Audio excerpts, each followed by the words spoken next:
Terima kasih Anda masih bersama kami. Bagi Anda yang baru saja bergabung, kami hadirkan kembali 3 berita utama hari ini. Belasan desa di Kabupaten Pemalang terdampak banjirop dan abrasi pantai sehingga warga kesulitan mencari nafkah. Warga menjajal stair lift, fasilitas baru Candi Borobudur untuk mencapai puncak candi. Sejumlah preman memalak sopir truk dengan senjata tajam di Pelabuhan Tanjung Emas, Kota Semarang.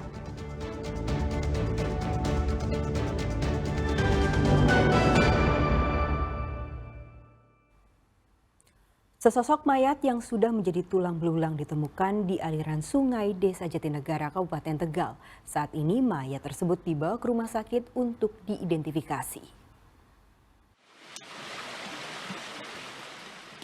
Lokasi penemuan sesosok mayat tanpa identitas ini jauh dari permukiman penduduk. Mayat ini pertama kali ditemukan oleh anak-anak yang hendak memancing di aliran sungai tengah hutan Jatinegara, Desa Mokaha, Kabupaten Tegal. Saat ditemukan, kondisi mayat sudah mengeluarkan aroma busuk dan tinggal tulang belulang. Penemuan ini kemudian diteruskan ke kepala desa dan pihak kepolisian. Laporan dari anak-anak kecil yang liburan ini ke sungai mancing, ya, sambil mandi di sungai. Kemudian ada bau-bau, Pak, di situ ada bau-bau, ya, kayak ada bau apa, bau bangkai. Kemudian dia itu ya coba didekati. Oh, ternyata di situ ada sesosok mayat yang sudah hancur, Pak, sudah nggak bisa dikenali. Polisi datang ke lokasi penemuan karena mayat sudah menjadi tulang belulang sehingga jenis kelamin korban sulit dikenali. Polisi juga tidak menemukan identitas apapun di sekitar lokasi penemuan mayat. Mayat tersebut sudah dalam keadaan membusuk, ya. Jadi barangkali ada warga masyarakat yang menginginkan atau tahu adanya penemuan mayat, barangkali itu bukan keluarganya, karena mayat sudah kita evakuasi ke rumah sakit Susilo Slawi dalam rangka untuk identifikasi. Tulang belulang kemudian dibawa ke Rumah Sakit Dr. Susilo Slawi, Kabupaten Tegal untuk divisum. Kuncoro Wijayanto melaporkan dari Kabupaten Tegal.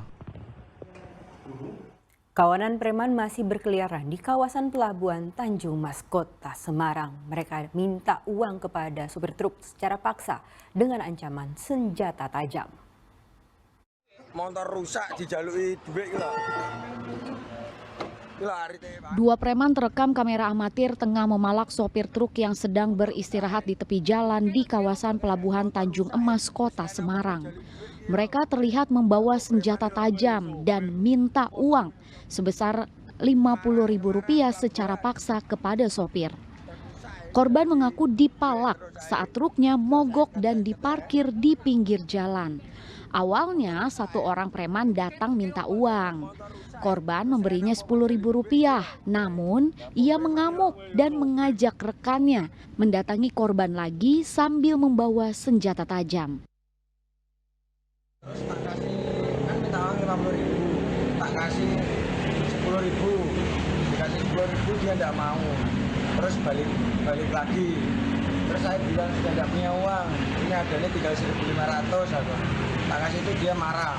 Terus pulang, ambil sajam sama bawa teman lagi. Sampai sempat diancam pakai sajam? Sempat diancam. Apa dia bilang? Mau ditusuk perut saya. Terus sampan juga yang mau ngambil gambar itu ya? Saya yang mengambil gambar. Apa yang membuat sampan berani Mas untuk melakukan itu Mas? Ya karena sedang pepet Pak. Komunitas sopir truk telah melaporkan kasus ini ke Polsek Semarang Timur. Saya meminta mohon kepada aparat yang terkait, khususnya kepolisian, agar membantu dan menangkap pelaku pemalakan tersebut. Kedepannya jalur pelabuhan aman untuk dilewati, nyaman, dan Kota Semarang terkenal baik dan aman untuk dilintasi. Polisi masih memburu kedua preman yang sudah teridentifikasi. Akibat premanisme ini seakan menantang penegak hukum karena razia premanisme gencar dilakukan di berbagai tempat. Agus Hermanto melaporkan dari Kota Semarang. 3 orang yang mengaku sebagai wartawan ditangkap polisi. Mereka diduga memeras anggota TNI terkait bisnis solar ilegal.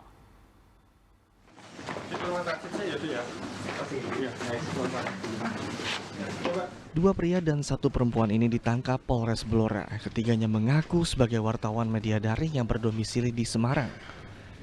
Ketiga pelaku ditangkap karena memeras anggota TNI. Modusnya, ketiga tersangka mengirim link berita yang berisi tentang bisnis solar ilegal. Dalam berita itu menyebut jika korban yang merupakan anggota TNI terlibat dalam bisnis itu. Untuk menghapus link berita, para pelaku meminta uang sebesar 10 juta rupiah. Korban kemudian menemui para tersangka dan menyerahkan uang tunai 4 juta rupiah. Setelah para tersangka menerima uang, mereka pun ditangkap. Korban TNI ya? ya. Nah, kemudian untuk isi link beritanya itu tentang apa? Jadi kalau link beritanya tentang solar ya, bisnis ilegal solar. Nah, terkait isi itu sudah diklarifikasi ke pihak korban atau belum ya? Sudah diklarifikasi ke korban, jadi kalau korban tidak membenarkan. Dari hasil pemeriksaan, ternyata para pelaku juga melakukan aksi serupa di Kabupaten Temanggung. Para tersangka dijerat dengan pasal 368 KUHP tentang pemerasan, dengan ancaman hukuman maksimal 9 tahun penjara.